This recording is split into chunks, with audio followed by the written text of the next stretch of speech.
আজকের গল্প ভিখারি। এক ভদ্রলোক প্রচুর মদ খেয়ে জুয়ায় সব টাকা হারিয়ে হোটেল থেকে বেরিয়ে নিজের গাড়িতে উঠছেন।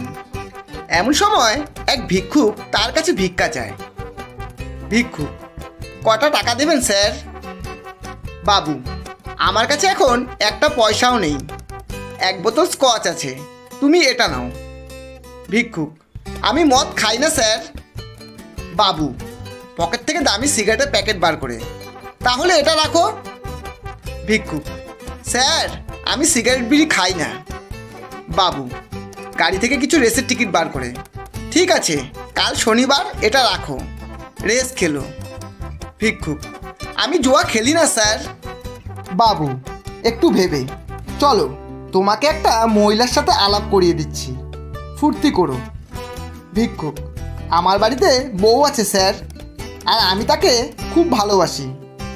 বাবু এবার পকেট থেকে নিজের কার্ড বার করে: ঠিক আছে, কাল আমার বাড়ি যেও, তোমার সাথে আমার বউয়ের পরিচয় করিয়ে দেবো, তারপর যত টাকা চাও আমি দেব।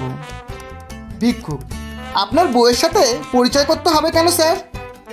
বাবু কারণ আমার বউয়ের দেখা দরকার যে মদ না খেলে, স্মোক না করলে, জুয়া না খেললে, মহিলা নিয়ে ফুর্তি না করলে একটা পুরুষ মানুষের কী দশা হয়। ধন্যবাদ। গল্পটি যদি ভালো লাগে একটা লাইক অবশ্যই দেবেন এবং বন্ধু ও প্রিয়জনদের শেয়ার করে চ্যানেলটি সাবস্ক্রাইব করে পাশে থাকবেন।